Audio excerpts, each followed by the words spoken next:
Hey guys welcome back. আজকে বানানো হবে আলু পোস্তর তরকারি সজনে দিয়ে। তো দেখো বাজার থেকে কচি কচি সবুজ সবুজ সজনে কিনে আনা হয়েছিল, আর এখানে আলু সজনে কেটে জলে ভিজিয়ে রাখা হয়েছে। আর এখানে একটা বাটির মধ্যে পোস্ত দানা আর কাঁচা লঙ্কা নেওয়া হয়েছে। তারপরে কড়াইয়ের মধ্যে তেল গরম হয়ে গেছিলো, তো ওটার মধ্যে এখানে দেখো সজনে আর আলুগুলোকে দিয়ে নেওয়া হয়েছে, আর ফ্লেমটা এখানে কম করে দেওয়া হয়েছে। তারপরে এখানে দেখো আলু আর সজনে দিয়ে তারপরে টমেটো কেটে টমেটোটাকেও এখানে দিয়ে ভালো করে খুন্তি দিয়ে নাড়াচাড়া করে নেওয়া হচ্ছে। আর গরমের টাইমে কচি কচি সজনে খাবার তো মজাই আলাদা, তাই না? তোমাদের কাদের কাদের এরকম কচি কচি সবুজ সজনে খেতে ভালো লাগে অবশ্যই কমেন্টে জানিও। তারপরে এখানে দেওয়া হয়েছে পরিমাণ মতো হলুদ। তো দেখো হলুদটা দিয়ে নেওয়া হলো। এরপরে এখানে দেওয়া হবে স্বাদ অনুযায়ী নুন। তো স্বাদ অনুযায়ী নুনও দিয়ে নেওয়া হয়েছে। আর গাইস তোমাদেরকে বলে রাখছি, ভিডিও ভালো লাগলে অবশ্যই ভিডিওটাকে লাইক করো। যদি আমাদের ফেসবুকের মধ্যে তোমরা দেখছো তাহলে আমাদেরকে অবশ্যই ফলো করো, আর যদি ইউটিউবের মধ্যে দেখে থাকো তাহলে অবশ্যই চ্যানেলটাকে সাবস্ক্রাইব করো। তো দেখো এখানে হলুদ আর নুন দিয়ে ভালো করে খুন্তি দিয়ে নাড়াচাড়া করে মিশিয়ে নেওয়া হয়েছে। তো দেখো সব কিছু এখানে ভালো করে মিশিয়ে নেওয়া হচ্ছে। একটু কাশি আর সর্দি হয়ে গেছে আমার আর কি।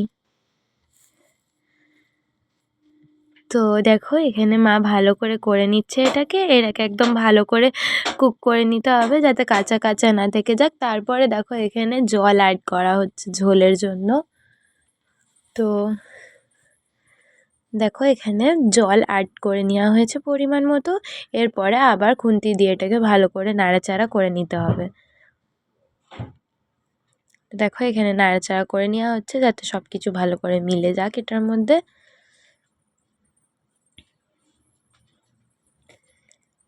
দেখো এইভাবে আলু পোস্ত আর সজনে দিয়ে একবার বানিয়ে অবশ্যই ট্রাই করো, আশা করি তোমাদের পছন্দ লাগবে। এরপরে এই মিশ্রণটাকে এখানে ঢেকে রাখতে হবে। আর তারপরে এখানে যে বাটির মধ্যে আমরা পোস্ত আর কাঁচা লঙ্কা নিয়েছিলাম ওটাকে আমরা শিলনোড়ায় বেটে নিয়েছি। তো বেটে নেওয়ার পরে এখানে দেখো বেটে নেওয়া হয়েছে। এরপরে যখন আমরা ঢাকা খুলবো, তো দেখো এখন ঢাকা খোলা হয়েছে। তো এরপরে এটার মধ্যে এই পোস্ত বাটাটাকে অ্যাড করা হবে। তো দেখো এখানে পোস্ত বাটাটাকে অ্যাড করে দেওয়া হয়েছে। এরপরে কিন্তু ভালো করে পোস্ত বাটাটাকে আলু সজনের সাথে মিলিয়ে নিতে হবে। তো দেখো এখানে ভালো করে মিলিয়ে নেওয়া হচ্ছে। আর অনেকই ধোঁয়া উঠছিল গাইজ এই সময়তে। তো দেখো এখানে কিন্তু ভালো করে খুন্তি দিয়ে নাড়াচাড়া করে নেওয়া হচ্ছে। এইভাবেই আমাদেরকে কিন্তু কুক করতে হবে এটাকে। তো দেখো এখানে করা হচ্ছে। দেখো কালার কত সুন্দর এসেছে, এখানে সবজির কত সুন্দর এখানে কালার এসেছে। একবার এমনি করে বানিয়ে কিন্তু গাইজ অবশ্যই ট্রাই করো তোমরা নিজেদের বাড়িতে। আমি গ্যারেন্টি সহ বলে দিতে পারি তোমাদের খুব ভালো লাগবে। আর এটা খালি ভাতের সাথেই কেন, রুটির সাথেও খেতে অসাধারণ লাগবে। তো ফাইনালি এখানে দেখো আমাদের আলু পোস্তর তরকারি সজনে দিয়ে তৈরি হয়ে গেছে। অবশ্যই জানিও যে ভিডিওটা তোমাদের কেমন লাগলো, আর এরপরে তোমরা আর কি রেসিপি দেখতে চাও। Do let me no in the comment section. আজকের মতন এ পর্যন্তই, টাটা।